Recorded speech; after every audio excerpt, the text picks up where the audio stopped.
Hello, അപ്പോൾ എല്ലാവർക്കും good evening. അപ്പോൾ ഞാൻ ഇന്ന് വിചാരിക്കുന്നത് എനിക്കൊരു വർക്ക് കിട്ടിയിട്ടുണ്ട് കേട്ടോ. അപ്പോൾ അത് ഞാൻ ഏത് മെറ്റീരിയൽ വെച്ച് ചെയ്യണം, ഇത് വെച്ചിട്ട് ചെയ്യണോ അതോ ഇത് വെച്ച് ചെയ്യണോ എന്നുള്ളൊരു കൺഫ്യൂഷനാണ് കേട്ടോ. അപ്പോൾ സത്യം പറയുകയാണെങ്കിൽ ഇത് ഓർഗാൻസ മെറ്റീരിയൽ ആയതുകൊണ്ട് തന്നെ ഇത് നമുക്ക് കുറച്ചിങ്ങനെ സ്റ്റിഫായിട്ട് പൊന്തി നിൽക്കുന്ന ഒരു മെറ്റീരിയലാണ്. അതേ ടൈമിൽ ഇതൊരു കോറ കോട്ടണിൽ വന്നിട്ടുള്ള നല്ല ട്രെൻഡി ആയിട്ടുള്ള ലൈൻസ് വന്നിട്ടുള്ള ക്രീം കളറിലുള്ള നമ്മുടെ ഈ മെറ്റീരിയലാണ്. അപ്പോൾ ഇത് വെച്ച് ചെയ്യുകയാണെന്നുണ്ടെങ്കിൽ നമുക്ക് ഒന്നും കൂടി ഒതുങ്ങിക്കെടുക്കാനും ഒന്നും കൂടി ഇത് തോന്നിക്കുന്ന ഒരു മെറ്റീരിയൽ. ഇതൊക്കെ നമുക്ക് സ്കേർട്ടൊക്കെ ചെയ്യാനാണെങ്കിൽ സൂപ്പറായിട്ടിരിക്കും. അപ്പോൾ ഇതിലേക്ക് ഏത് കളർ വേണമെങ്കിലും മാച്ചാവും ചെയ്യും കേട്ടോ.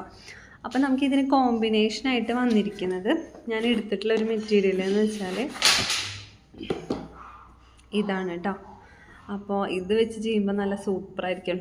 ഇതിലേക്കാണെങ്കിലും സൂപ്പറാണ്, ഇതിലേക്കാണെങ്കിലും സൂപ്പറാണ്. അപ്പോൾ നമുക്കിതൊരു ഡോട്ടർ ആൻഡ് മോം കോംബോ ആണ് നമുക്ക് ചെയ്യാനുള്ളത്. അപ്പോൾ